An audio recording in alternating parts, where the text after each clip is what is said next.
ಬಹುಕೋಟಿ ವಂಚನೆ ಪ್ರಕರಣ ಬೆಳಕಿಗೆ ಬಂದಿದೆ. ಹೆಚ್ಚಿನ ಬಡ್ಡಿ ಆಮಿಷವೊಡ್ಡಿ ಗ್ರಾಹಕರಿಗೆ 165 ಕೋಟಿ ವಂಚನೆ ಆಗಿರೋದು ಇದು ಬೆಳಗಾವಿಯಲ್ಲಿ ಆಗಿರುವಂತಹ ಬಹುಕೋಟಿ ವಂಚನೆ ಪ್ರಕರಣ. ಲಾಸ್ಟ್ ಟೈಮ್ ಶಿವಮ್ ಅಸೋಸಿಯೇಟ್ ಅಲ್ಲೂ ಕೂಡ ರೇಡ್ ಆಗುತ್ತೆ, ಅಲ್ಲೂ ಕೋಟಿ ಗಟ್ಟಲೆ ಟೋಪಿ ಹಾಕಿದ್ರು. ಈಗ ಗ್ರಾಹಕರಿಗೆ ಇಲ್ಲೂ ಕೂಡ ಟೋಪಿ ಹಾಕುವಂತ ಕೆಲಸ ಆಗಿದೆ. ಟೋಪಿ ಹಾಕಿ ಆ ವಂಚಕರೇನಿದ್ದಾರೆ ದುಬೈಗೆ ಹೋಗ್ಬಿಟ್ಟಿದ್ದಾರೆ. ತಿಲಕವಾಡಿಯಲ್ಲಿದ್ದ ಅಪೆಕ್ಸ್ ಬಿಚ್ ಕಾರ್ಪೊರೇಟ್ ಸಂಸ್ಥೆಯ ಕಚೇರಿ ಇದು. 1 ಲಕ್ಷಕ್ಕೆ ತಿಂಗಳಿಗೆ 4,000 ಬಡ್ಡಿ ಕೊಡೋದಾಗಿ ಆಮಿಷವನ್ನು ಒಡ್ಡಿದ್ರು. ಎಲ್ಲರೂ ಕೂಡ 1 ಲಕ್ಷ ಕೊಟ್ಟರೆ ಸಾಕಪ್ಪ, ತಿಂಗಳಿಗೆ 4,000 ಬರುತ್ತಲ್ಲ ಅಂತ ಹೇಳ್ಕೊಂಡು ಒಟ್ಟು 3,500 ಜನರು ಹಣವನ್ನು ಹಾಕಿದ್ರು. ಹಲವು ವರ್ಷಗಳಿಂದ 106 ಕೋಟಿ ಹಣ ಸಂಗ್ರಹ ಆಗಿದೆ. 3,500 ಜನರಿಂದ 165 ಕೋಟಿ ಸಂಗ್ರಹಿಸಿದ್ದಾರೆ. ಸೊ ಈ ಹಣವನ್ನ ಸಂಗ್ರಹಿಸಾದ ಮೇಲೆ ಸಂಸ್ಥೆಯ ಮಾಲೀಕರಾದ ಕಾಶಿನಾಥ್ ಮತ್ತು ಗಣೇಶ್ ಈಗ ಎಸ್ಕೇಪ್ ಆಗಿದ್ದಾರೆ.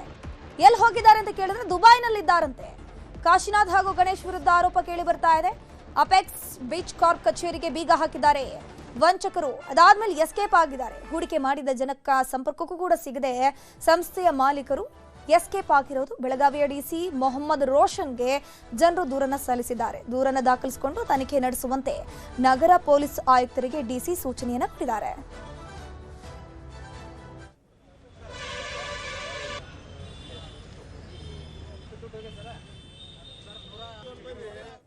ನಡೀತಾ ಇದೆ.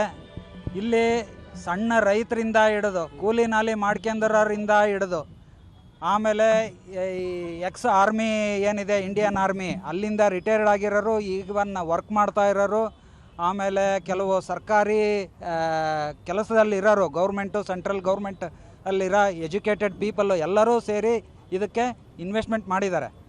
ಹಣದ ಸ್ವಲ್ಪ ಹೆಚ್ಚಿನ ಓಕೆ ಬಡ್ಡಿ ಬ್ಯಾಂಕಲ್ಲಿಟ್ಟರೆ ಕಡಿಮೆ ಬರುತ್ತೆ, ಇಲ್ಲಿಟ್ಟರೆ ಅಟ್ಲೀಸ್ಟ್ ನಮ್ಮ ಜೀವನ ಏನಾದರೂ ಏನೋ ಒಂದು ಆರ್ಥಿಕವಾಗಿ ಒಂದು ಸ್ವಲ್ಪ ನಾವು ಸ್ಟ್ರಾಂಗಾಗಿ ಆಗ್ತೀವಿ ಅನ್ನೋ ಒಂದು ಆಸೆಯಿಂದ ನಾವು ಇನ್ವೆಸ್ಟ್ಮೆಂಟ್ ಮಾಡಿದ್ವಿ.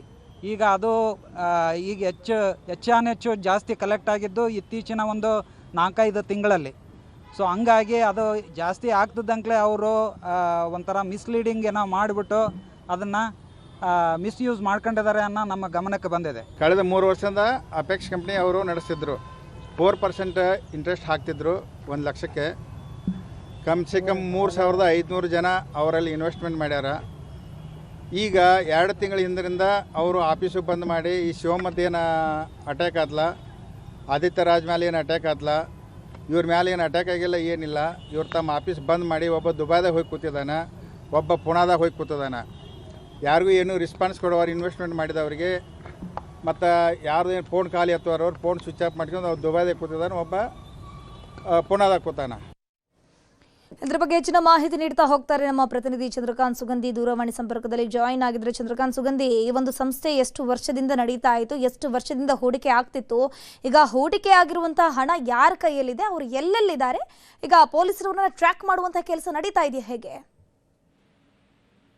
ಧನುಷ್ ಪೂಜಾರಿ, ಇದು ಬೆಳಗಾವಿಯಲ್ಲಿ ನಡೆದಂತಹ ಮತ್ತೊಂದು ವಂಚನೆ ಪ್ರಕರಣ ಅಂತ ಹೇಳ್ಬೋದು. ಈಗಾಗಲೇ 2 ವಂಚನೆ ಪ್ರಕರಣಗಳು ಸಿಐಡಿಗೆ ಹಸ್ತಾಂತರವಾಗಿದೆ. ಇದು 3ನೇ ಪ್ರಕರಣ ಈಗ ಬೆಳಕಿಗೆ ಬಂದಿರತಕ್ಕಂಥದ್ದು. ಸುಮಾರು 3,500 ಜನ ಗ್ರಾಹಕರಿಂದ ಸುಮಾರು 165 ಕೋಟಿ ರೂಪಾಯಿಯನ್ನ ಸಂಗ್ರಹಿಸಲಾಗಿದೆ. ಸೊ ಈ ಶೇಕಡ 4ರಷ್ಟು ಬಡ್ಡಿಯನ್ನ ಕೊಡ್ತೀವಿ ಅಂತ ಹೇಳಿ ಗ್ರಾಹಕರಿಂದ ಹಣ ಸಂಗ್ರಹಿಸಿ ಇತ್ತೀಚಿನ ಕೆಲ ತಿಂಗಳಿಂದ ಕಚೇರಿಗೆ ಬೀಗ ಹಾಕಿಕೊಂಡು ಇದರ MD ಆಗಿರ್ಬೋದು ಮತ್ತು ಅವರ ಮಾಲೀಕರಿಬ್ಬರು ಕೂಡ ಇಲ್ಲಿಂದ ಪರಾರಿಯಾಗಿದ್ದಾರೆ. ಇವರು ಪುಣಾ ಮತ್ತು ದೆಹಲಿ ಮೂಲಕ ಹೊರದೇಶಕ್ಕೆ ಹೋಗಿದ್ದಾರೆ ಅಂತಕ್ಕಂಥ ಮಾಹಿತಿಗಳಿದೆ. ಈಗಾಗಲೇ 106 ಗ್ರಾಹಕರು ಬೆಳಗಾವಿ ಜಿಲ್ಲಾಧಿಕಾರಿ ಮೊಹಮ್ಮದ್ ರೋಷನ್ಗೆ ಈ ಬಗ್ಗೆ ದೂರನ್ನು ಕೊಟ್ಟಿರ್ತಕ್ಕಂಥದ್ದು. ದೂರನ್ನು ಆಧರಿಸಿ ಈಗ ಪೊಲೀಸ್ ಠಾಣೆಯಲ್ಲಿ FIR ಮಾಡಲಾಗಿದೆ. ಪ್ರಮುಖವಾಗಿ ಕಾಶಿನಾಥ್ ವಾಘಮೋರೆ, ಗಣೇಶ್ ಮುಂಡಾರಿ ವಿರುದ್ಧ ಈ ಒಂದು ಆರೋಪ ಕೇಳಿ ಬಂದಿರತಕ್ಕಂಥದ್ದು. ಇವ್ರ ವಿರುದ್ಧ ಈಗ ಕೇಸ್ ದಾಖಲಿಸಲಾಗಿದೆ. ಜೊತೆಗೆ ಈ ಒಂದು ಪ್ರಕರಣ ಕೂಡ CIDಗೆ ಹಸ್ತಾಂತರ ಮಾಡಕ್ಕೆ ಬೆಳಗಾವಿ ಪೊಲೀಸರು ಸಿದ್ಧತೆ ನಡೆಸಿದ್ದಾರೆ. ಈಗಾಗಲೇ CIDಗೆ ಪತ್ರವನ್ನು ಕೂಡ ಬರೆದಿರ್ತಕ್ಕಂಥದ್ದು. CID ಅಧಿಕಾರಿಗಳು ಇದನ್ನ ತನಿಖೆ ಮಾಡಬೇಕಿದೆ. ಯಾಕಂದ್ರೆ ಹೊರ ರಾಜ್ಯ ಮತ್ತು ಹೊರದೇಶದ ಲಿಂಕ್ ಇರೋ ಕಾರಣಕ್ಕಾಗಿ ಇದನ್ನ ಅವರಿಗೆ ರೆಡ್ ಕಾರ್ನರ್ ನೋಟಿಸ್ ಆಗಿರ್ಬೋದು ಮತ್ತು ಅಲ್ಲಿಂದ ಕರೆಸುವಂತಹ ಪ್ರಯತ್ನಗಳಾಗಬೇಕು. ಹೀಗಾಗಿ CID ಈ ಒಂದು ಪ್ರಕರಣದಲ್ಲಿ ಮತ್ತೊಮ್ಮೆ